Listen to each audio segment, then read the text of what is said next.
Bonjour à tous, bienvenue sur Public Sénat. Vous le voyez ici, salle des conférences. On se prépare pour les traditionnelles questions d'actualité, les dernières de l'année 2013. Et pour commenter toute cette année, pour faire un petit peu le bilan et puis bien sûr pour commenter l'actualité du jour, je reçois Alain Vidalis. Bonjour, le ministre en charge du Parlement, avec les relations avec le Parlement, Alain Vidalis. Bonjour. Beaucoup d'actualités, évidemment. On va commencer, si vous le voulez bien, par la Centrafrique. Nous sommes engagés sur le théâtre des opérations. Le ministre de la Défense a très clairement précisé que nous serions là certainement au moins pour 6 mois. Est-ce que cela veut dire qu'il y aura prochainement un vote dans les deux assemblées, car la loi l'y oblige finalement, au bout de 4 mois, il y a forcément un débat et un vote? Oui, vous avez tout à fait raison. Le gouvernement va naturellement respecter les obligations prévues par l'article 35 de la Constitution, qui interviennent à deux moments. D'abord, une obligation d'information dès le début des opérations, et c'est ce qui a été fait cette semaine avec le débat qui a eu lieu au Sénat et à l'Assemblée nationale, et puis la réception mardi matin par le Premier ministre de l'ensemble des responsables majorité opposition des groupes parlementaires. Ça, c'est l'obligation d'information. Et lorsque une intervention extérieure dure plus de 4 mois, il faut un vote pour avoir l'autorisation du Parlement. Et naturellement, compte tenu des délais que l'on peut envisager aujourd'hui de cette intervention, il faudra probablement qu'il y ait, au bout de 4 mois, un vote du Parlement. Oui, car le ministre de la Défense a bien précisé, c'est minimum 6 mois. Évidemment, on peut imaginer le temps de faire revenir les hommes et le matériel. Naturellement. Ça pourrait être aussi plus long.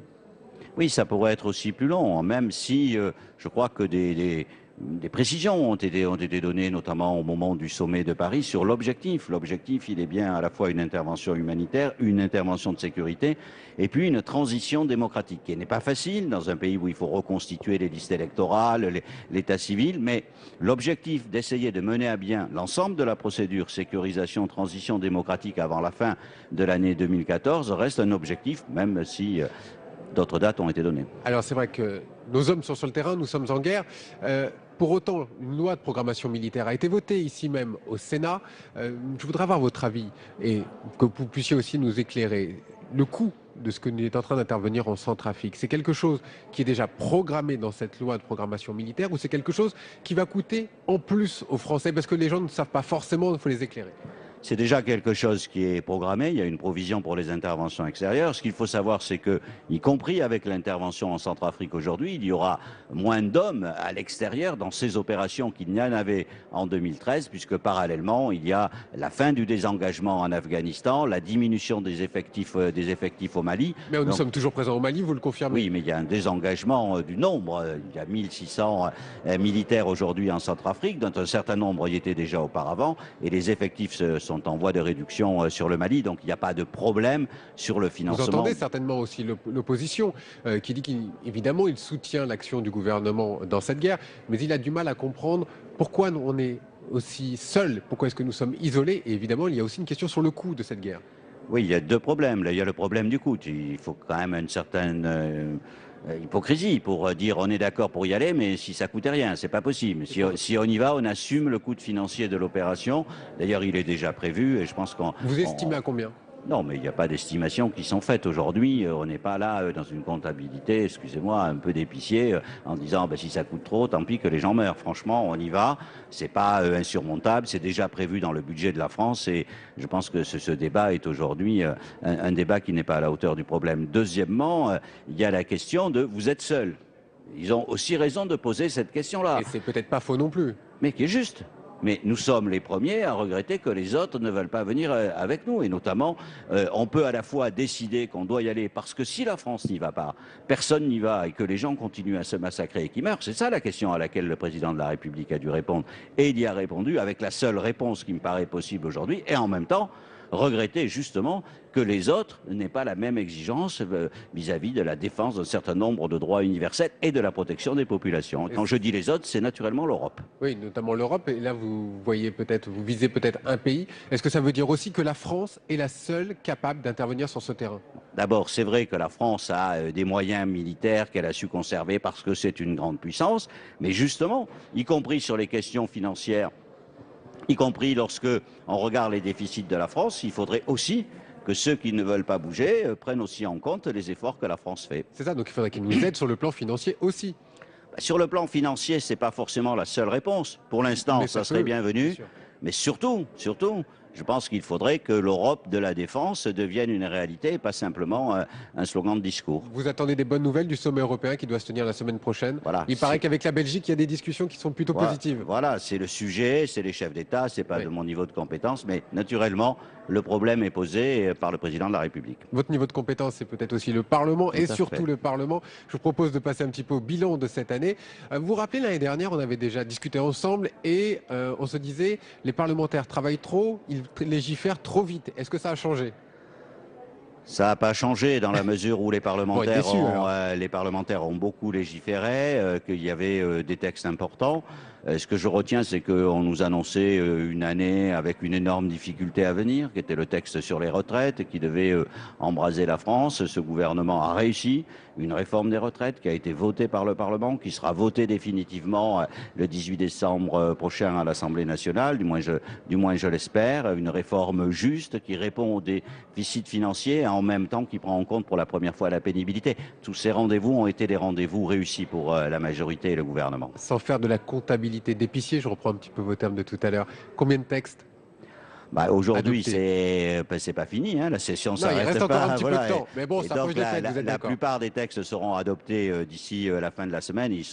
On va être autour d'une quarantaine de textes, mais la hiérarchie n'est pas la même. Il y a des textes évidemment extrêmement importants, la loi de finances, le financement de la sécurité sociale, et puis la loi sur les retraites, les lois sur les transparences, enfin toute une série de lois qui marqueront, je pense, l'histoire de la République. Il y a quand même une quinzaine de textes qui ont été soumis au Conseil constitutionnel. Oui, ce qui est normal. Qui ont été aussi, qui ont fait l'objet d'invalidation. Oui. Est-ce que c'est parce que ça va trop vite, parce que c'est mal écrit? Pourquoi est-ce que sont invalidés ces textes? Ils sont invalidés pas plus qu'avant. Le nombre de recours n'est pas supérieur à ce qui existait précédemment. Et c'est un vrai contrôle qui est exercé, qui est normal par le Conseil constitutionnel. Souvent, il s'agit de censure sur la réécriture du texte. Et il n'y a pas de censure, un nombre de censures qui révélerait tout d'un coup qu'il y a une accélération de la mauvaise qualité de la loi. On est absolument dans les interventions habituelles du Conseil constitutionnel. Habituel et souhaitable, parce que c'est vrai que le Conseil, à l'issue du travail parlementaire, censure, ce qui n'est pas toujours l'initiative du gouvernement, ce qui est aussi parfois le résultat de ce que le débat du travail des parlementaires, c'est ce que vous voulez dire. Oui, le fardeau est partagé de ce point de vue-là. Il y a des censures du Conseil constitutionnel qui concernent souvent des textes qui ont été ajoutés tout simplement parce qu'on considère que c'est des cavaliers, c'est-à-dire qu'ils n'avaient pas un lien suffisamment fort avec le texte d'origine. Alors, vous posez plusieurs questions sur 2013 évidemment, mais si vous aviez un exemple pour revenir en arrière sur un texte cette année emblématique sur lequel vous souhaiteriez revenir en arrière, peut-être qu'il s'est bien passé, mal passé, ça serait lequel ? Non, je pense que nous avons, c'est difficile, mais je pense que le texte important pour les Français, pour la vie quotidienne, compte tenu de ce qu'était l'ambition de ce texte, ça sera le texte sur les retraites, mais les textes qui resteront peut-être, qui marqueront pour longtemps notre vie collective. Il y aura le texte sur la transparence que j'ai porté, là, c'est un peu pro-domo, mais il y a aussi un texte qui n'a pas eu tout le succès voulu au Sénat, mais sur le cumul des mandats, qui n'est pas terminé, mais qui s'achèvera au mois de janvier. Et pour cause, parce qu'ici, il crée beaucoup de tumulte, on le sait très bien. Bien sûr, il crée un débat, on le connaît bien, mais ce sont des textes qui ont été voulus par le gouvernement, et je crois qu'aujourd'hui, évidemment, avec le texte sur le mariage pour tous, ce sont des textes d'une importance considérable. Sur ce texte ? Sur lequel ?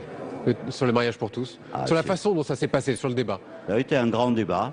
Franchement, ça a été un grand débat avec des affrontements. Il y a eu des moments de tension. Ce qui s'est passé au Parlement, parfois un peu dérapé, mais ça a été un débat de qualité. Je ne dirais pas la même chose de ce qui s'est passé dans la rue. Alain Vidali, je sais que vous devez regagner l'hémicycle. En 2 mots, la personnalité de l'année, peut-être politique ou autre, l'événement de l'année pour vous? L'événement de l'année, je pense que c'est l'adoption du texte pour le mariage pour tous. Je pense que c'était une aspiration depuis longtemps et que ça marquera l'année. Et puis la personnalité de l'année, eh bien disons celle qui a porté le texte, Christiane Taubira. Merci beaucoup Alain Vidali, on vous laisse regagner l'hémicycle.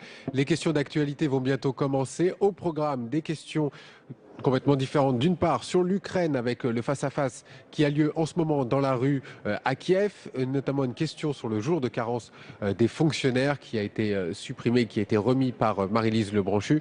Des négociations notamment sur les travailleurs détachés dont on a beaucoup parlé en début de semaine. Et puis sur la situation fiscale, question qui sera adressée de Marie-Hélène Deségaux du groupe UMP à Jean-Marc Ayrault. Mais Jean-Marc Ayrault n'est pas là, c'est Pierre Moscovici qui répondra à sa place. On va bientôt rejoindre l'hémicycle pour les traditionnelles questions d'actualité qui sont présidées aujourd'hui par Jean-Pierre Bel. Et puis nous reviendrons dans un second temps à partir de 16h pour On refait la séance. On parlera de plusieurs propositions de loi qui seront débattues au Sénat cet après-midi. La première sur les gens du voyage, un thème très important pour les maires. Il y a de nombreux sénateurs maires ici présents aujourd'hui dans l'hémicycle. Et puis sur la loi sur le handicap, une proposition de loi du sénateur vice-président du Sénat Didier Guillaume qui viendra nous en parler sur ce plateau.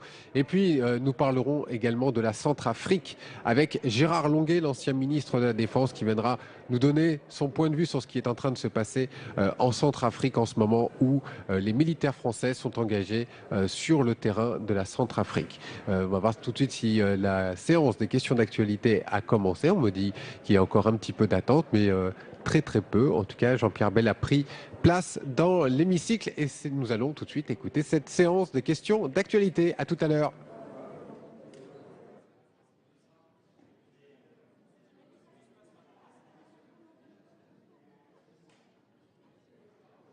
Encore quelques secondes de patience. Jean-Pierre Bel ne saurait tarder à dire que la séance des questions d'actualité est ouverte. Et voilà, à tout à l'heure. La séance est reprise. Mesdames et messieurs les ministres, mes chers collègues, l'ordre du jour appelle les questions d'actualité au gouvernement. Je vous rappelle que pour l'auteur de la question et le ministre ou la ministre pour sa réponse, 2 minutes 30.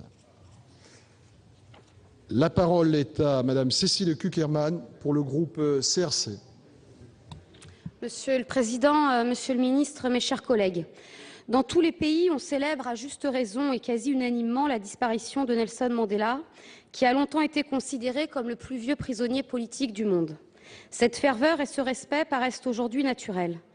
Cet homme que beaucoup ont longtemps qualifié de terroriste a toujours lutté pour le droit à la résistance contre toute forme d'oppression. Il sut réussir la réconciliation de tous les Sud-Africains après la libération de ce peuple. En ce début du XXIe siècle, il y a encore, de par le monde, des femmes et des hommes qui sont emprisonnés pour les idées qu'ils défendent. Je pense en particulier à Marwan Barghouti, résistant palestinien, qui symbolise aujourd'hui la lutte de tout un peuple contre 46 ans d'occupation israélienne de la Cisjordanie et de la bande de Gaza. Après avoir longtemps partagé l'espoir né du processus de négociation de paix d'Oslo, il a été emprisonné pour sa participation aux 2 révoltes populaires qui ont suivi la poursuite de la colonisation, de l'oppression et le reniement des engagements des gouvernements israéliens. Marwan Barghouti, comme des milliers d'autres militants palestiniens, est détenu pour avoir lutté pour le droit inaliénable de son peuple à se libérer de l'oppression. Méfions-nous que les terroristes d'hier ne soient les héros de la liberté de demain.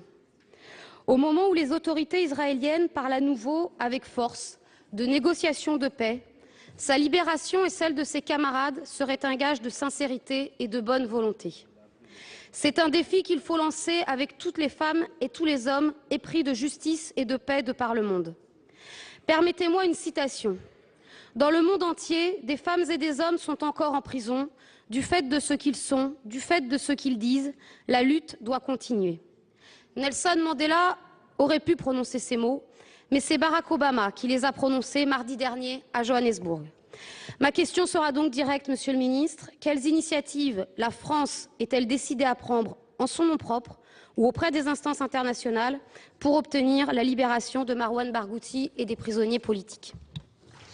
Merci. La parole est à Monsieur Thierry Repentin, ministre chargé des Affaires européennes. Madame la sénatrice, votre question est fondée à double titre sur le fond et aussi une question d'actualité au moment où le Quai d'Orsay ce matin remettait à plusieurs ONG œuvrant à l'égard de personnes privées de liberté sur la planète des prix pour accompagner leurs efforts au cours de l'année 2014. Mais plus précisément, concernant la situation de M. Marwan Barghouti, je souhaite vous confirmer que les autorités françaises suivent avec une très grande attention le cas de Marwan Barghouti. En effet, elles sont conscientes du symbole que M. Barghouti représente au sein de la classe politique palestinienne et du crédit qu'il conserve auprès de l'opinion publique. Ce dernier pourrait, en effet, le moment venu, jouer un rôle important, une contribution utile aux efforts de paix conduits par le président Abbas. Nous maintenons d'ailleurs des contacts réguliers avec son épouse, Madame Barghouti, que le ministre des Affaires étrangères, Laurent Fabius, a rencontrée en mars dernier.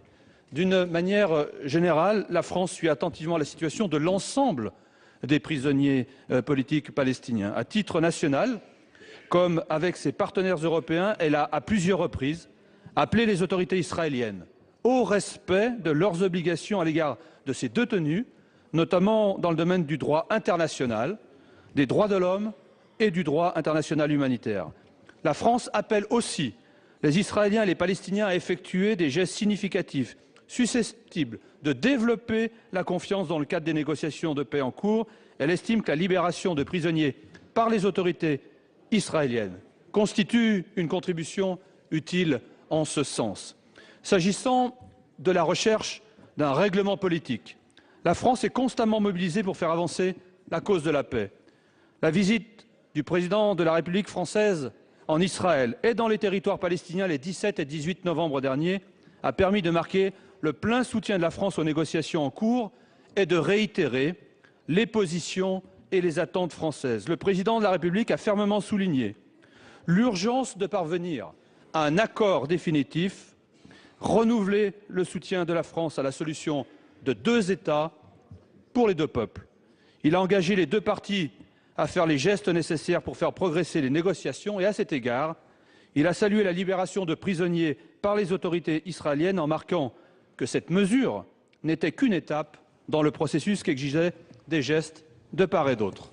Merci. Merci. La parole est au président Jacques Mézard pour le groupe RDSE. Merci, Monsieur le Président. Ma question s'adresse à Monsieur le Premier ministre. Elle est relative aux institutions de la République et au rôle du Sénat.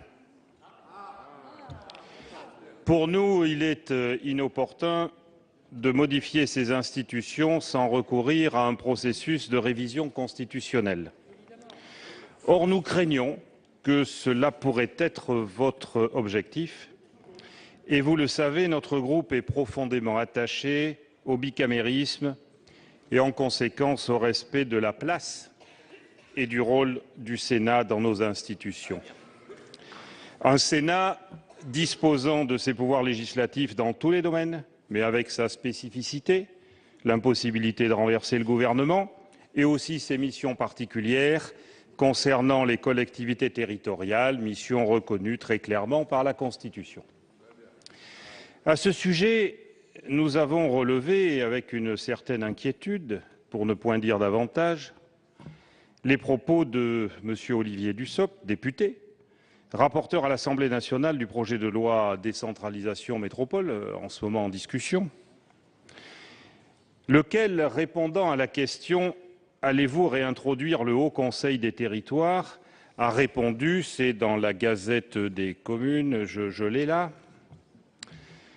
je le cite, « Le gouvernement y est extrêmement favorable. Les sénateurs parlent d'un Sénat bis. Ils n'intègrent pas la perspective du non-cumul.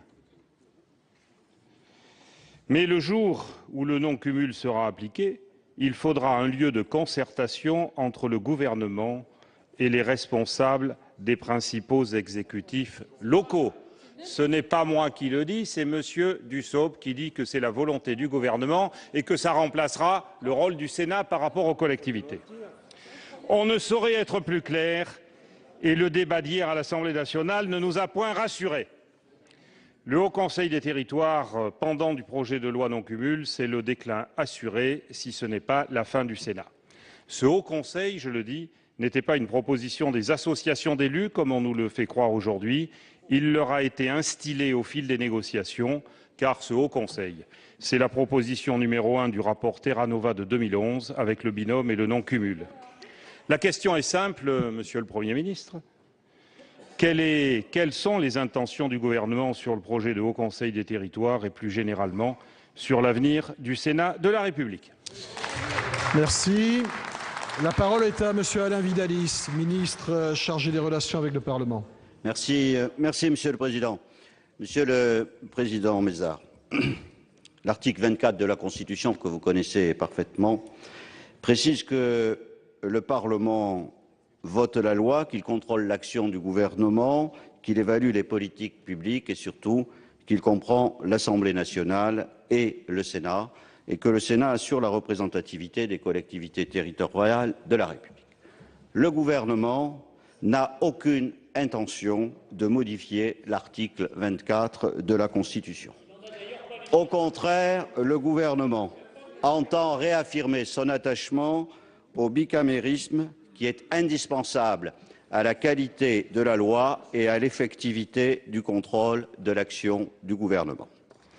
Le Sénat est aujourd'hui au rendez-vous de cette exigence et le gouvernement, je veux le rappeler, a choisi l'examen en premier par le Sénat, ce qui est une marque de confiance d'un texte, par exemple, aussi important que la loi de programmation militaire que votre Assemblée a adoptée définitivement mardi. Lundi, votre Assemblée a adopté la loi d'habilitation pour la simplification de la vie des entreprises et il est vraisemblable que l'Assemblée nationale votera conforme le texte venant du Sénat. Hier, le Sénat, conforme à sa tradition, a voté un texte important, pratiquement à l'unanimité, me semble-t-il, dont vous étiez le rapporteur, sur la création de la SEM à objet unique.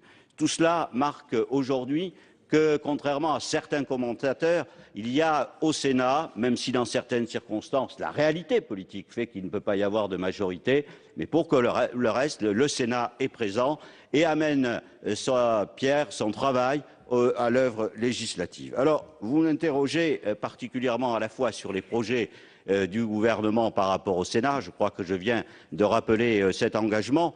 Il est très fort et nous avons eu ce débat sur d'autres textes, Monsieur le Président. Et vous le savez, nous sommes partisans de reconnaître la spécificité du Sénat, mais pas sa spécialité, comme cela aurait pu être l'une des conséquences que sur ce qui fait notre divergence, notamment sur la question du cumul des mandats. Au fond, il y a des pays où la deuxième chambre a une spécialité, mais ces pays sont des pays à organisation fédérale et la seule façon pour la France d'être à la fois une république et une république qui respecte le Sénat, c'est bien d'avoir deux chambres et un bicamérisme avec deux chambres qui sont reconnues chacune à égalité de pouvoir, comme dans l'article 24. C'est la vision que nous avons du bicamérisme. Je tiens à le renforcer aujourd'hui cette déclaration au nom du gouvernement. Et s'agissant d'un texte qui est en débat, le gouvernement s'est exprimé, Monsieur le Président, sur ce Haut Conseil, mais il y a une procédure parlementaire. Le débat est en cours à l'Assemblée nationale. Il y aura une CMP. Et si la CMP aboutit, le gouvernement sera évidemment très attentif aux résultats de la CMP, sans faire d'a priori, car son objectif, évidemment, c'est de respecter le Sénat, de respecter la procédure parlementaire, notamment sur ce grand texte qui sera la réforme des métropoles. Merci. Très bien, merci. La parole est à Gérard Longuet pour le groupe UMP.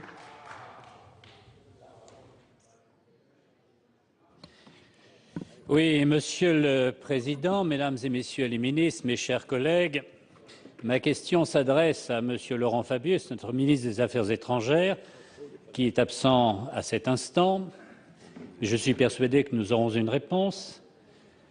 L'opposition en général et l'UMP en particulier, lorsque la France est engagée à l'étranger, s'efforce de soutenir son autorité et considère que les divisions partisanes, légitimes d'ailleurs, ne doivent en aucun cas l'emporter. C'est une attitude dont nous ne nous démarquerons pas.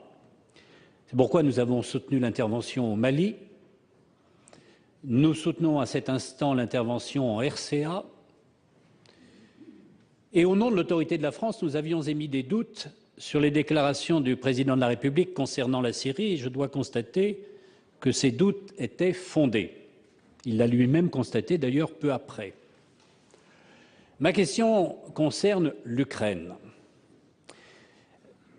Nous souhaitons non pas faire le procès de ce pays, qui est connu, et hélas connu par ses excès et par ses échecs, mais nous voudrions connaître l'attitude du président de la République et celle du gouvernement au regard d'une crise qui concerne toute l'Europe et qui concerne les relations de l'Europe avec ce grand voisin qui a été à la fois notre grand allié et parfois notre grande menace lorsque c'était l'Union soviétique, je parle de la Russie. Il y a manifestement dans la crise ukrainienne un choix. Quelle est la volonté du gouvernement français, quelle est la volonté du président de la République de peser dans cette crise? Et en particulier, et ma question s'articule autour de 3 demandes, aurons-nous la clarté de Mme Merkel et de sa majorité pour manifester aux côtés des partisans de l'Europe, ou nous contenterons-nous d'inviter M. Vitali Klitschko à venir déjeuner à Paris, ce qui est d'ailleurs un geste élégant, mais insuffisant. La deuxième question a trait à la demande même présentée par le gouvernement de Kiev lors du sommet de Vilnius, le 29 novembre dernier. S'agit-il pour vous d'un chantage absolu cherchant la rupture ou d'une demande d'un pays en désarroi? Et la troisième et dernière question, au fond, quelle est votre politique vis-à-vis de la Russie? Nous allons célébrer le centenaire de la Première Guerre mondiale l'année prochaine.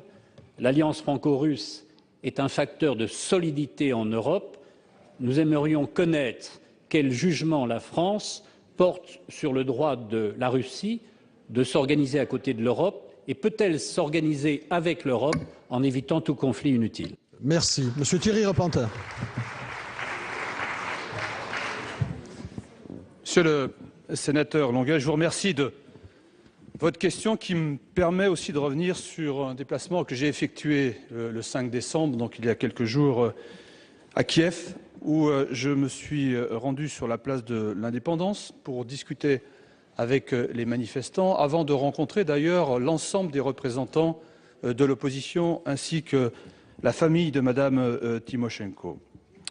Les manifestations qui ont lieu quotidiennement à Kiev depuis plus d'une dizaine de jours appellent de la France 3 mots d'ordre, et je veux être précis. Le premier mot d'ordre, c'est l'appel à la non-violence. Plusieurs centaines de milliers de personnes manifestent jour et nuit, effectivement, dans la capitale ukrainienne, dans un climat de tension qui a fait de nombreux blessés, y compris d'ailleurs chez les journalistes qui couvrent cet événement. Les forces de l'ordre ont, dans les derniers jours, tenté des opérations d'évacuation, même si la nuit dernière a été effectivement plus calme. Ceci étant, la France appelle au respect du droit de manifester et à la plus grande retenue. Nous ne le disons aux autorités gouvernementales. Rien ne sera possible si la paix civile n'est pas assurée. Les revendications qui s'expriment sont pacifiques, j'en ai été témoin, elles doivent donc être traitées pacifiquement. Le deuxième mot d'ordre, c'est celui de la reprise du dialogue. D'un côté, le président Yanukovych accepte le principe d'une conciliation et de l'autre, il déploie des forces de l'ordre dans le centre-ville, refuse de dialoguer avec l'opposition. C'est nécessaire, et je pense que nous pouvons être tous d'accord, que le dialogue soit renoué entre le gouvernement et les oppositions qui sont dans la rue. C'est l'objet de l'échange d'ailleurs qui a eu lieu hier entre Laurent Fabius et M. Klitschko, lequel doit être aussi respecté et écouté comme porte-parole des revendications du peuple ukrainien. Et le troisième mot d'ordre, c'est la volonté d'ouverture de l'Union européenne vers l'Ukraine qui reste totalement intacte. Nous demeurons favorables à l'accord d'association avec l'Ukraine. Le président de la République lui-même l'a dit à Vilnius à l'occasion du sommet du partenariat oriental. Mais l'Europe, ce n'est pas qu'une affaire de marchand de tapis par rapport à ce que pourrait offrir ou non telle ou telle autre puissance. L'Ukraine n'est pas achetée, comme l'Europe n'est pas à vendre. Je veux d'ailleurs souligner qu'à nos yeux, Il n'y a pas d'antagonisme entre la signature d'un accord d'association avec l'Europe et le fait d'être proche de la Russie. C'est un message que nous avons passé à la partie ukrainienne. C'est la mission qui a été dévolue à Mme Ashton au nom de l'Union européenne. Non-violence, dialogue, maintien de l'ouverture européenne. C'est ça notre position. Et c'est au peuple ukrainien, dont le droit de manifester doit être pleinement respecté, de dire pacifiquement quelle est la sienne. Merci, Monsieur le Ministre. La parole est à notre collègue Vincent Capo-Canellas pour le groupe UDI-UC. Monsieur le Président, Mesdames et Messieurs les ministres, mes chers collègues, ma question s'adresse à Madame Maryse Lebranchu, ministre de la Fonction publique. Madame la Ministre, vous avez annoncé il y a quelques mois la suppression de la journée de carence pour les arrêts maladie des fonctionnaires. Motif alors invoqué, l'inutilité supposée de la mesure. Pourtant, une étude récemment publiée rappelle que depuis l'instauration de cette journée de carence, les arrêts maladie courts ont drastiquement chuté. Les chiffres sont éloquents. En 2012, le nombre d'absences d'une journée a reculé de 41% dans les hôpitaux et de 43% dans les collectivités territoriales. Si les données équivalentes font défaut dans la fonction publique d'État, force est de constater que la journée de carence n'a rien d'inutile. C'est justement le moment que vous choisissez pour, paradoxalement, la supprimer.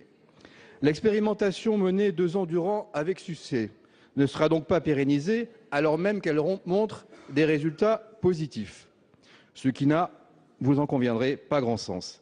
Sa suppression aura un impact négatif pour les finances publiques, puisqu'elle coûtera au minimum 157 millions d'euros l'année prochaine et qu'elle désorganisera les services, notamment dans l'hôpital public, où le jour de carence avait permis de faire des économies. C'est un très mauvais signal au moment où les efforts de maîtrise de la dépense publique doivent être accrus. Validée par les faits, la journée de carence se justifie aussi sur le plan des principes. Je rappelle que dans le secteur privé, le délai de carence est de 3 jours. C'est donc une mesure d'équité.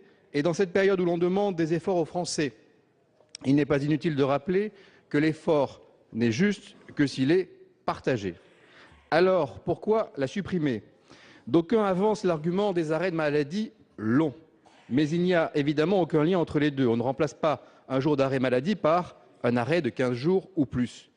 Et l'augmentation des arrêts dits longs s'explique, on le sait, par le vieillissement de la population des fonctionnaires. Cette raison ne tient donc pas. Mettre en cause les commanditaires de l'étude qui révèle l'impact positif du jour de carence est un piètre argument.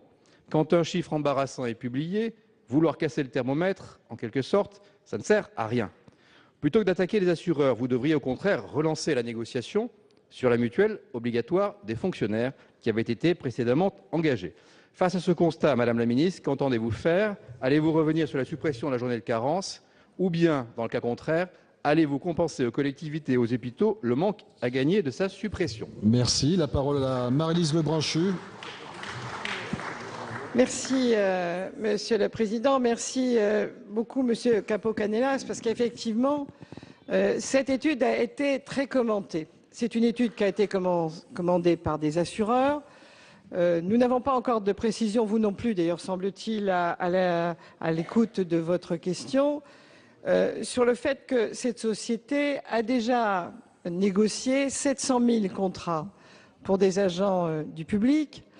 Pourquoi? Parce qu'un certain nombre de maires, prenant acte du jour de carence, il y a peu de temps de cela, ont écouté mutuelles et assureurs qui leur ont proposé de faire des contrats collectifs de prévoyance, certains dépensant entre 8 et 12 euros par salarié et par mois pour cheminer vers la prévoyance que 77% des salariés du privé ont obtenu, tant mieux, et quelques 50% des salariés du privé des toutes petites entreprises. Et si on veut continuer en ce sens, effectivement, de l'alignement, on pourrait aller jusqu'aux 3 jours et l'ensemble des maires de France, présidents des conseillers généraux régionaux, mais aussi la ministre de la fonction publique que je suis, négocierait des contrats de prévoyance. Et je comprends que même les mutuelles que je respecte beaucoup, ou la société Sofexis, qui a eu quelques difficultés avec les marchés publics, mais qui a effectivement beaucoup progressé depuis, sur cette notion de marché public de prévoyance, est devant eux un formidable marché ouvert. Si nous gardons le jour de carence, Dans la mesure où nos fonctionnaires, monsieur, n'ont pas le droit à la complémentaire santé, dans la mesure où 23% de leurs collègues seulement du privé ont encore le jour de carence, ils vont vous dire, ils vont me dire, ils vont dire à tous leurs employeurs, alors allons-y jusqu'au bout. Donnez-nous la complémentaire santé et une assurance prévoyance. Faites la différence du coût, monsieur Capo-Canellas, entre les deux. Et effectivement, si vous voulez augmenter la dépense publique, gardons le jour de carence, négocions la complémentaire santé, parce que si vous voulez rapprocher le public et le privé, vous ne pouvez pas ne le faire que sur le jour de carence, il faut aller jusqu'au bout. Et il y a eu un accord récent entre les partenaires sociaux qui rend obligatoire la complémentaire santé.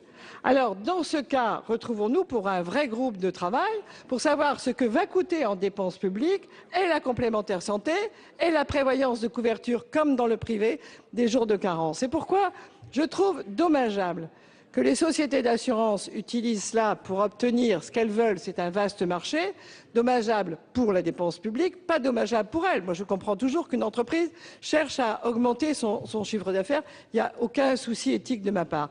Mais je pense qu'il faut aussi regarder de près les chiffres. Parce que quand vous dites les arrêts longs augmentent parce que les fonctionnaires vieillissent, c'est pas tout à fait ça. Quand on s'arrête une journée avec un paracétamol, on recommence le lendemain. Madame on la n'a pas un ministre. jour de 40. Merci.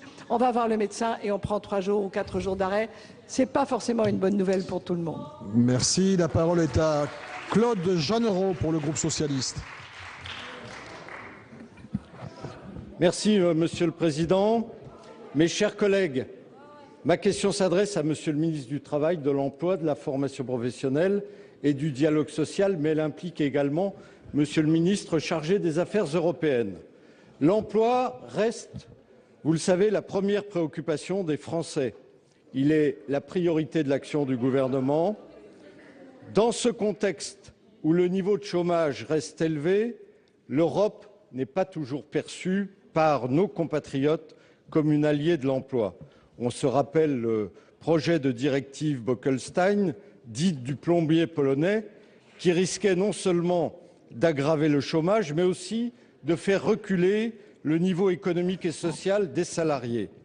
Voilà qu'au cours des dernières semaines, une nouvelle inquiétude surgissait sur le front social. De quoi s'agit-il? Une directive européenne de 1996 prévoit qu'une entreprise peut détacher des salariés dans un autre pays de l'Union européenne, à condition d'appliquer les règles du pays d'accueil en matière de salaire et conditions de travail, tout en versant néanmoins les cotisations sociales dans le pays d'origine. Alors que cette réglementation avait précisément pour objet d'organiser et d'encadrer les conditions de la concurrence, elle a en pratique été largement détournée, créant ainsi des situations de dumping social inacceptables. Pourquoi en effet embaucher un travailleur français quand, par exemple, l'embauche d'un travailleur détaché venant d'ailleurs permet une économie pouvant aller jusqu'à 30%, comme le démontre le rapport réalisé par notre excellent collègue Éric Bocquet au titre de la Commission européenne du Sénat. Le 9 décembre dernier, lors du Conseil des ministres de l'emploi européen, vous avez obtenu, Monsieur le ministre, un accord qui assure à l'évidence les contrefeux nécessaires et porte pour l'avenir toutes les garanties.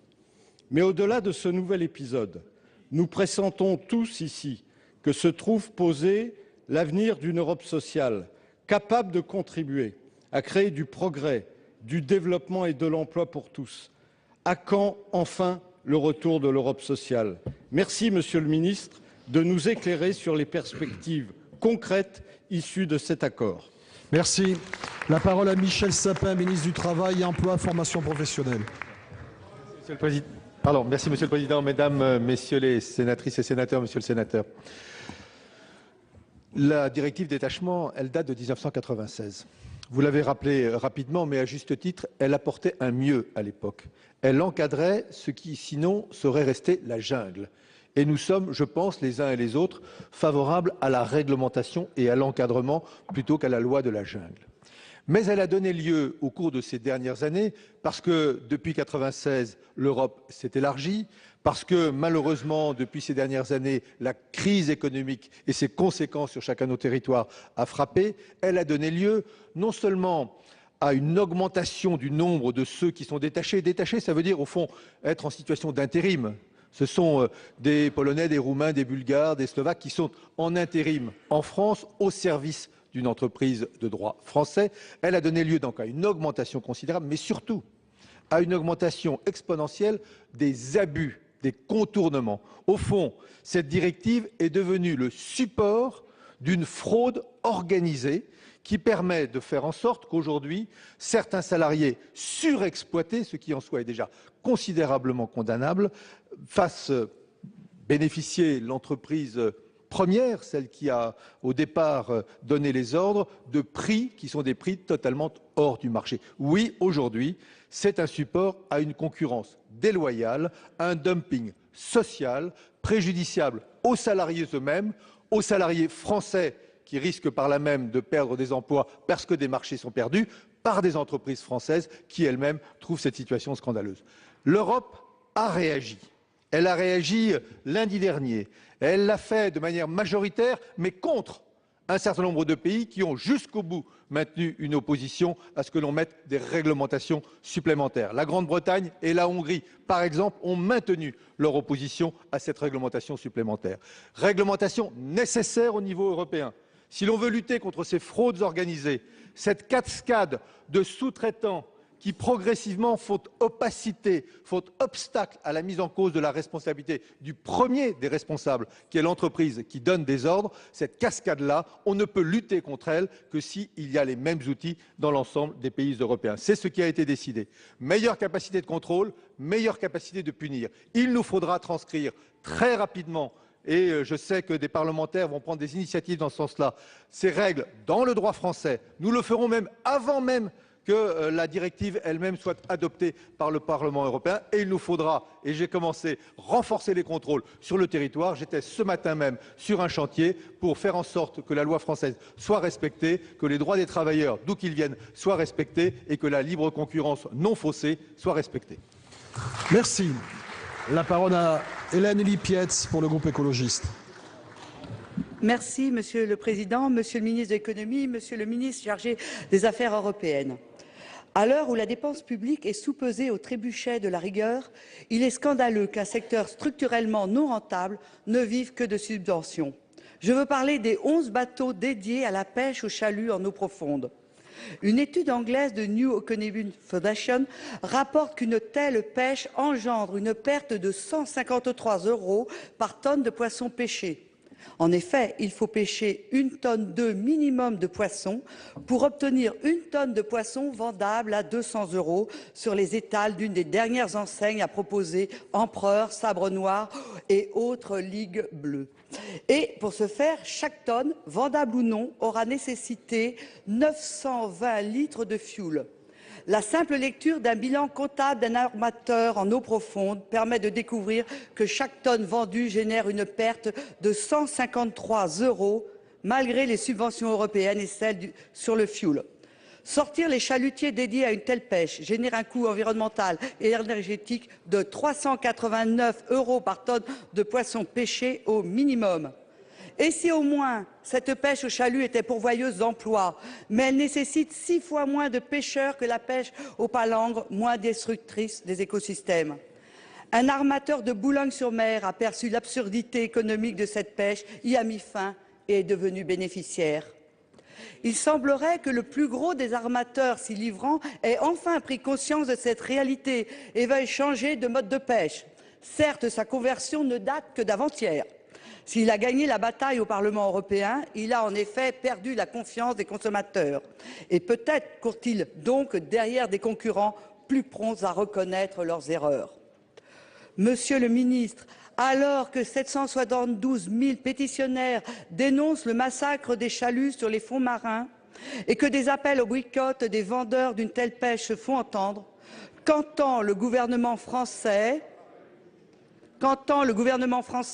pour aider à la conversion d'une dizaine de bateaux à une pêche respectueuse de l'environnement, ce qui n'est pas le souci du gouvernement, je le crains, et moins coûteuse pour la France, tant financièrement que pour notre image de marque. Je vous remercie.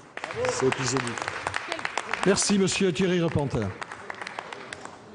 Madame la sénatrice, en fait, la France pêchent d'une façon beaucoup plus encadrée aujourd'hui qu'il y a quelques années. L'état des stocks, d'ailleurs, pêchés par les pêcheurs français s'améliore grâce à un partenariat étroit entre scientifiques et pêcheurs, et il en résulte une pêche plus respectueuse de l'environnement, et je crois qu'il faut s'en féliciter. Mais il faut encore aller plus loin et mieux encadrer la pêche profonde afin de réduire encore son impact sur l'environnement marin. Car il est possible de concilier la protection des écosystèmes marins profonds, vulnérables, avec l'emploi direct et indirect généré dans nos ports par le secteur de la pêche. C'est d'ailleurs tout le sens du vote du Parlement européen qui vient de se prononcer pour, je cite, l'encadrement renforcé de la pêche profonde, sans aller jusqu'à son interdiction, qui ne concerne pas que 11 navires, mais plus de 700 suivant l'estimation de la Commission européenne. Les débats entre les États membres au sein du Conseil de l'Union européenne sont encore à venir, puisque je vous le rappelle que ce sujet relève de la codécision entre le Parlement européen et le Conseil. La France, sur ce sujet, s'est fixé un cap. C'est le Premier ministre qui l'a rappelé lors de la grande conférence environnementale. La France participe activement aux discussions communautaires pour mieux connaître et encadrer la pêche en eau profonde. La France défendra donc une approche ambitieuse et équilibrée, garantissant l'équilibre entre l'environnemental, le social et l'économique. Concernant les aides, je vous rappelle que le régime européen est très strict pour le domaine de la pêche. Les aides directes pour le fonctionnement des entreprises sont interdites. Les aides à la construction d'un navire neuf sont elles aussi interdites depuis 1992. Pour le reste, les aides autorisées sont celles qui contribuent à améliorer l'exploitation durable de nos ressources. Mais je vous le dis, il n'y a pas d'aide versée spécifiquement à la pêche profonde. Madame la sénatrice, soyez assurée que dans les négociations européennes, la France défendra cette approche à la fois ambitieuse et équilibrée, en n'oubliant pas que c'est un secteur économique, notamment sur les zones maritimes et les zones côtières de France. Merci. Je passe la parole à présent à Marie-Hélène Deségaux pour le groupe UMP. Merci, Monsieur le Président. Mesdames et Messieurs les ministres, mes chers collègues, ma question s'adresse au Premier ministre. Monsieur le Premier ministre, en ayant massivement augmenté les impôts depuis juillet 2012, sans ligne directrice, vous avez fait naître un sentiment d'incompréhension, voire de refus de l'impôt. Notre économie et nos concitoyens souffrent aujourd'hui de ces hausses d'impôts, de ce matraquage fiscal qui devait concerner que les riches, mais qui concerne tout le monde, et particulièrement les classes moyennes. Et puis tout le monde souffre de ces mesures économiques contradictoires que vous prenez. Alors en annonçant sans préparation une remise à plat de la fiscalité, vous ne faites qu'aggraver la confusion et accroître les risques d'effets très négatifs sur notre économie, du fait de l'instabilité que vous créez et que présagent les acteurs économiques. Monsieur le Premier ministre, n'est-il pas temps d'avoir un système fiscal qui soit lisible, cohérent, s'inscrivant dans la durée et coordonné à ceux de nos partenaires européens? Parce que notre économie a besoin avant tout de stabilité et de confiance. Nous voudrions savoir, Monsieur le Premier ministre, quelle est votre méthode? Quel est le calendrier de la réforme? Quelle est la logique d'ensemble? Et pour quels impôts? Parce que la fiscalité locale, il paraît-il, serait traitée ultérieurement, à 10 ans, dit-on. Pourquoi la fiscalité aussi environnementale est-elle traitée à part ou pas traitée du tout? Je pense d'ailleurs à l'écotaxe, par exemple. Alors, Monsieur le Premier ministre, nous regrettons d'ores et déjà que vous ne placiez pas cette réforme au service de la compétitivité de nos entreprises, qui sont seules source de création d'emplois durables. Nous regrettons que vous ne placiez pas tout ça sous le signe de la nécessaire réduction de la dépense publique. Et puis moi, je vous le dis, la seule réforme fiscale aujourd'hui qui est possible, c'est la réduction de nos impôts. Merci. La parole à Monsieur Pierre Moscovici, ministre de l'Économie et des Finances. Monsieur le Président, Mesdames et Messieurs les sénateurs, Madame la sénatrice Marie-Hélène Deségaux, je vous remercie de votre question, comme toujours marquée de la bonhomie, de la lucidité et des signes d'encouragement que vous nous avez prodigués, du grand équilibre de votre position qui me touche toujours profondément. Je n'aurai pas la cruauté de vous rappeler la situation dans laquelle se trouvait la France en 2012, mais je pourrais le faire pendant 5 ans, car c'est bien de ça dont il s'agit. Il s'agit du redressement des finances publiques du pays que vous avez laissé avec un déficit qui était supérieur à 5% du PIB. Il s'agit du désendettement progressif du pays, car vous avez accumulé 600 milliards de dettes publiques en plus. Il s'agit du redressement de la compétitivité du pays, car franchement, quand vous évoquez ce mot, on se pince, tant vous avez laissé se dégrader cette compétitivité. Et je n'aurai pas la cruauté de vous rappeler vous-même les mesures fiscales que vous avez prises. D'abord le paquet fiscal qui a creusé les déficits, puis ensuite les hausses d'impôts, plus de 1% par an en 2010, 2011 et en effet 2012. Et donc, si vous voulez, parfois je me dis que plutôt que de faire ce genre de péroraison, vous devriez vous excuser auprès des Français. Alors, cela étant dit, je veux vous expliquer ce que le Premier ministre entend faire.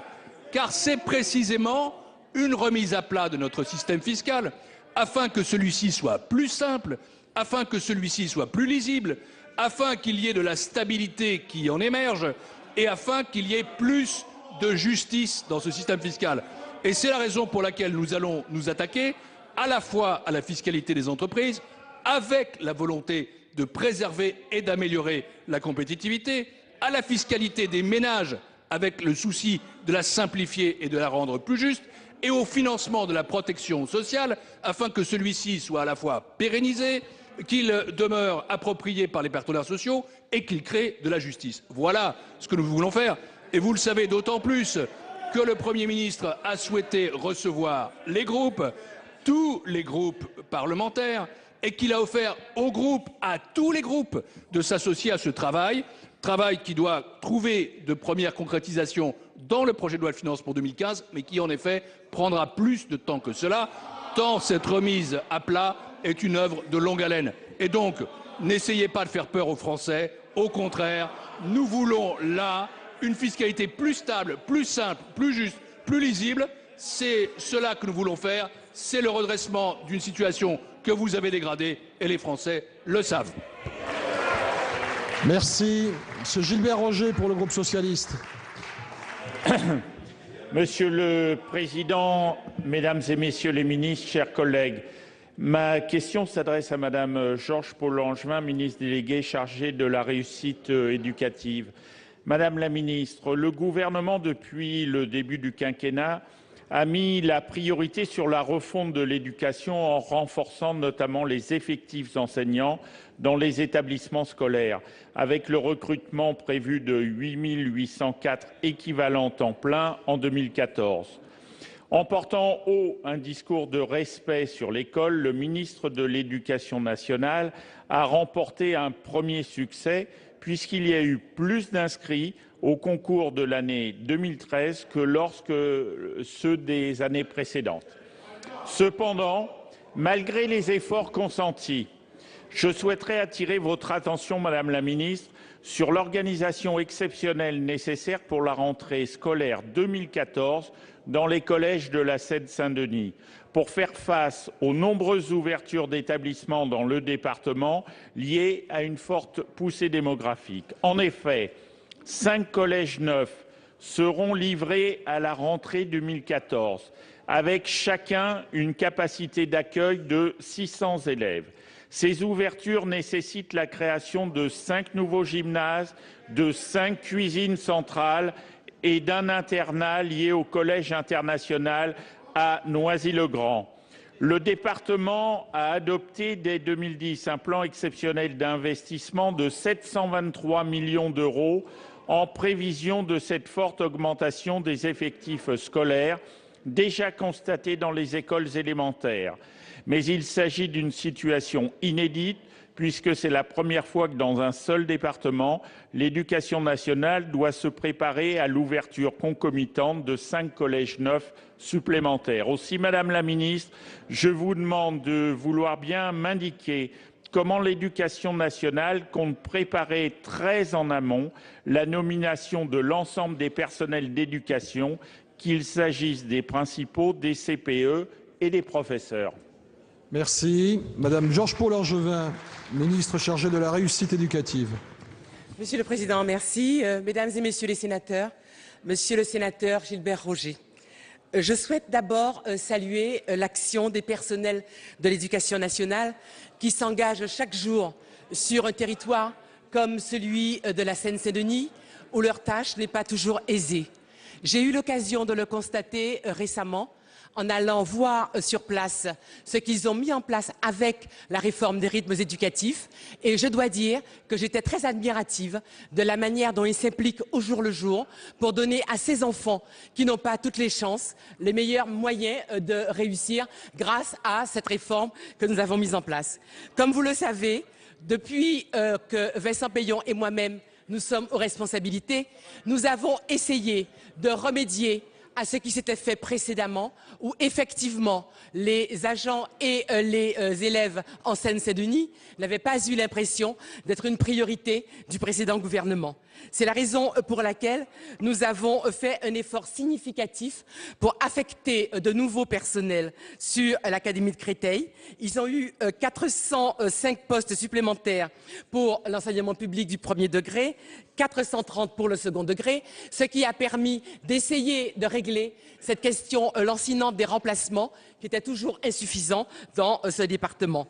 Vous savez aussi que nous essayons de faire en sorte que des dispositifs comme plus de maîtres que de classe, ce qui permet de scolariser les enfants petits, eh bien tout cela soit davantage présent en Seine-Saint-Denis.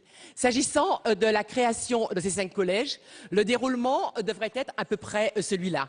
D'abord, saluons l'effort qui est fait par le Conseil général pour permettre aux enfants de Seine-Saint-Denis d'avoir des établissements de bonne qualité. Et je salue la collaboration avec l'Éducation nationale qui se passe très bien.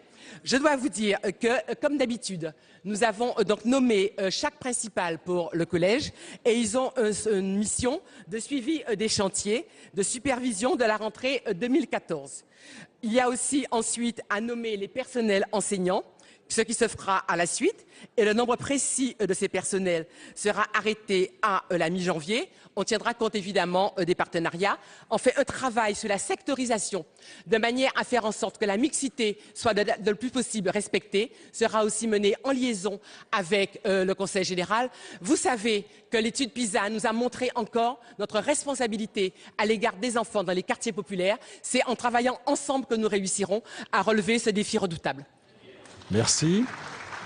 La parole à Claude Daumézel pour le groupe socialiste. Merci Monsieur le Président, Mesdames et Messieurs les ministres, mes chers collègues. Ma question s'adresse à Madame la ministre chargée des personnes âgées et de l'autonomie. Être autonome est une des conditions essentielles pour une vie équilibrée et heureuse. C'est vrai à tous les âges, ça l'est manifestement plus pour les personnes âgées. Le Président de la République et le Premier ministre vous ont confié, Madame la ministre, une tâche immense. En effet, le gouvernement a fixé dans ses priorités l'anticipation et la prévention de la perte d'autonomie. Oui, pour reprendre une de vos déclarations, il n'y a pas de fatalité, il est des situations sur lesquelles nous pouvons et nous devons agir pour préserver l'autonomie. Au cœur de la prévention, vous lancez Mona Lisa. Quel bel acronyme, frais et souriant, pour dénommer une mobilisation nationale contre l'isolement social des âgés. Qui peut nier l'importance du lien social dans la préservation de l'autonomie? C'est un sujet essentiel partout, dans les villes comme dans les zones rurales. Qu'il s'agisse de l'adaptation des logements, de la téléassistance, des actions collectives, des ateliers associatifs qui portent sur l'activité physique ou la nutrition, qu'il s'agisse aussi de l'aide à domicile, ce sont là des leviers pour la préservation de l'autonomie. Madame la ministre, pouvez-vous nous préciser selon quel calendrier et avec quels partenaires comptez-vous mener ces orientations? Au moment d'engager cette concertation, pouvez-vous nous indiquer quelle place comptez-vous accorder au rôle des caisses de retraite dans le volet anticipation de votre projet de loi d'orientation et de programmation sur l'adaptation de la société au vieillissement? Allez-vous répondre aux besoins de clarification de leur place dans le champ de la gérontologie? Je vous remercie. Merci. Madame Michèle Delaunay, ministre chargée des personnes âgées et de l'autonomie. Monsieur le Président, Mesdames et Messieurs les sénateurs, Monsieur le sénateur de Moselle, en effet, vous l'avez souligné, le volet anticipation-prévention du projet de loi que nous allons vous présenter dans l'année qui vient est tout à fait essentiel. C'est le moteur de la loi. Les baby-boomers qui avancent en nombre dans le champ de l'âge sont les premiers à accompagner massivement leurs parents dans le très grand âge et aujourd'hui, ils ne veulent plus se laisser surprendre et ils veulent anticiper et se préparer. Les caisses de retraite ont d'ores et déjà un rôle très important dans ce champ. Elles accompagnent les retraités, elles les informent, elles les conseillent et elles développent cette culture de l'autonomie au moment du passage à la retraite, mais aussi tout au long de l'avancée en âge. Elles ont orienté leur action sociale vers la préservation de l'autonomie en faisant preuve de beaucoup d'innovation et en engageant une coordination entre les différents régimes. Elles développent une vision large de cette prévention, à la fois individuellement sur les comportements favorables et sur la dimension sociale. Elles financent, vous l'avez signalé, des ateliers collectifs. Elles contribuent à l'amélioration des logements avec l'ANA. Elles contribuent au financement des logements foyers et des résidences sociales. Et enfin, elles accompagnent au domicile les GIR 5 et 6, c'est-à-dire les personnes en début de perte d'autonomie, quand celles-ci connaissent des difficultés sociales. Sans elles, ces personnes ne pourraient pas demeurer au domicile. Elles interviennent également sur le lien social et vous avez bien voulu signaler à l'attention la mobilisation contre l'isolement des âgés Mona Lisa. Elles y participent activement. Cette dimension est aujourd'hui active sur le terrain dans 8 départements témoins et nous y apportons de très grands espoirs de reprise du lien social pour toutes les générations. La place des caisses de retraite dans la prévention est donc déjà reconnue. Mais nous allons plus loin.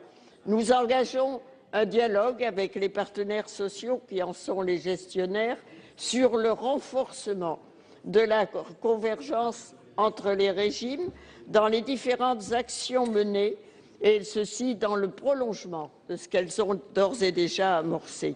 Il s'agit de formaliser un socle commun de l'action sociale garantissant un accès égal à une politique publique nationale de prévention de l'autonomie.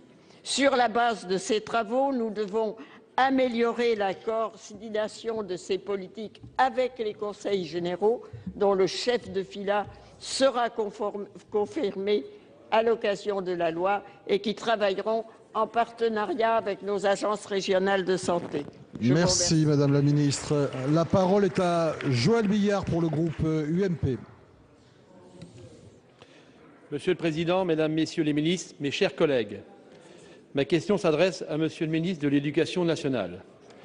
Monsieur le ministre, à la suite de votre décret concernant les rythmes scolaires, l'inquiétude et la colère des élus, des enseignants et des parents d'élèves ne s'apaisent pas. Il est évident que proposer une réforme de ce genre, au niveau national, pouvant s'adapter à la fois à une école isolée dans les zones rurales et à un groupe scolaire implanté dans une grande ville, est tout simplement irréaliste. Un cadre national ne peut donc se concevoir sans dérogation, tenant compte des contraintes locales et bien entendu de la spécificité des territoires ruraux, comme par exemple faire venir 1 heure par jour une personne diplômée pour encadrer les enfants, à moins de mettre en place une garderie, ce qui ne correspond pas à l'esprit du décret, et bien sûr sans oublier l'organisation et le coût des transports. Raison pour laquelle le groupe UMP a déposé, à l'initiative de son président, une proposition de loi qui permet à chaque commune de s'organiser comme elle le souhaite afin de proposer aux enfants et aux familles l'organisation la plus favorable. Il semblerait que votre réforme ne permette pas d'agir positivement sur les rythmes biologiques de l'enfant, pourtant à la base du débat. Par ailleurs, si on en croit les expériences passées, les aménagements des rythmes scolaires seraient sans incidence sur le résultat des élèves.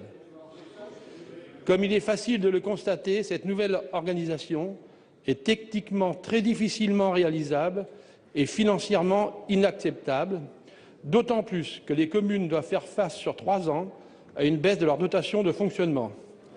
À titre d'exemple, pour ma commune, cela représente environ 10 points de fiscalité. Compte tenu du ras-le-bol fiscal, cette nouvelle imposition n'est pas envisageable. Monsieur le ministre, j'ai adressé une lettre à tous les maires de mon département en ce sens, à savoir de demander au gouvernement de renoncer à ce décret ou de laisser aux communes le libre choix de l'organisation du temps scolaire et de garantir à celle-ci la compensation intégrale des charges. Monsieur le ministre, je me suis toujours posé en défenseur de la ruralité et aujourd'hui je continue à essayer d'aider mes collègues maires qui se débattent devant les multiples difficultés rencontrées. Monsieur le ministre, écoutez les voix qui montent de cette France profonde et donnez-leur aujourd'hui la réponse qu'ils attendent. Merci. La parole à Vincent Peillon, ministre de l'Éducation nationale. Monsieur le Président, Mesdames et Messieurs les sénateurs, Monsieur le sénateur, d'abord, il y a beaucoup d'éléments dans votre question. Le premier élément, si vraiment les rythmes scolaires n'avaient aucune incidence sur les résultats scolaires, je ne m'expliquerai pas que les groupes parlementaires, y compris UMP, et mon collègue Luc Châtel aient fait une si longue consultation qui est arrivée à la conclusion unanime, comme l'Académie de médecine, comme tous les pédopsychiatres, comme quoi il n'est pas légitime que la France, d'ailleurs vous avez bénéficié, vous, dans votre jeunesse, de 5 matinées de classe, soit le seul pays du monde à n'avoir depuis 2008 que 4 demi-journées, et cela a des conséquences, vous l'avez vu encore récemment, sur le niveau scolaire. Et donc, vous ne pouvez pas considérer, à moins d'avoir totalement changé d'avis, mais ce serait étonnant, qu'en l'espace de 2 ans, ce qui est établi par tout le monde, ce qui avait été porté par vous-même lorsque vous étiez aux responsabilités, à savoir de nouveaux rythmes scolaires, soit bon pour l'apprentissage. Maintenant, sur la question que vous soulevez, c'est la même. Il y a 2 choses qu'il ne faut pas confondre. Il y a notre Constitution, il y a le Code de l'éducation, qui fait que l'éducation est un service public national et il revient à l'État de fixer le temps scolaire. Et heureusement, le temps scolaire est fixé par l'État. Et de ce point de vue-là, l'organisation du temps scolaire, ça a toujours été le cas. D'ailleurs, quand on est revenu aux 4 jours en 2008, il n'y a même pas eu les consultations que j'ai organisées dans l'autre sens. Il est décidé par l'État. Par contre, pour la première fois, et c'est sans doute ce qui pose un certain nombre de problèmes, dans l'histoire des relations entre l'école et les collectivités, nous avons souhaité, et c'est ce que nous faisons pour le passage aux 4 jours et demi, demander l'avis des maires, les impliquer dans ce qu'on appelle la coéducation pour construire non seulement le temps scolaire, mais le temps périscolaire. Mais sur ce temps périscolaire, vous êtes absolument libre, aujourd'hui comme hier. Il n'y a aucune contrainte. Le temps scolaire, c'est l'éducation nationale, et donc il y aura cours le mercredi matin, car c'est l'école qui l'assume. Ce qui est après la classe et le temps scolaire obligatoire revient aux collectivités locales, aujourd'hui comme hier, et là vous aurez les uns et les autres à prendre vos responsabilités. Il y a une nouveauté, effectivement, vous avez raison, il y a une nouveauté, c'est que pour la première fois, l'État met un certain nombre de financements, comme la caisse d'allocation familiale, pour vous permettre de mieux le faire. Et je serais intéressé à savoir ce que vous faisiez avant. L'Association des maires de France et le président de l'Association des maires ruraux l'a mis en place chez lui. Et l'Association des maires de France, qui est présidée par l'UMP, a pu montrer que 80% des maires qui étaient passés en étaient satisfaits et que ça se passe mieux dans le rural qu'ailleurs. Et donc, de ce point de vue-là, n'hésitez pas à consulter vos collègues. Ils vous montreront comment ils font. Pour le reste, il y a peut-être une certaine part de mauvaise volonté. Peut-être pas finalement un intérêt pour les élèves et les enfants à la hauteur des exigences de notre pays, mais vous l'aviez prouvé aussi quand vous étiez aux responsabilités, où vous n'avez rien fait pour l'école de la République, si ce n'est pour la détruire progressivement. Merci. Mes chers collègues, nous en avons fini avec les questions d'actualité au gouvernement. Je vais suspendre la séance. Elle sera reprise à 16h15 pour l'examen de la proposition de loi visant à renforcer les sanctions prévues dans le cadre de la mise en œuvre de la loi du 5 juillet 2000 relative à l'accueil et l'habitat des gens du voyage. La séance est suspendue. La séance est suspendue. Fin des questions d'actualité, mais évidemment vous restez avec nous parce que nous on refait la séance tout de suite.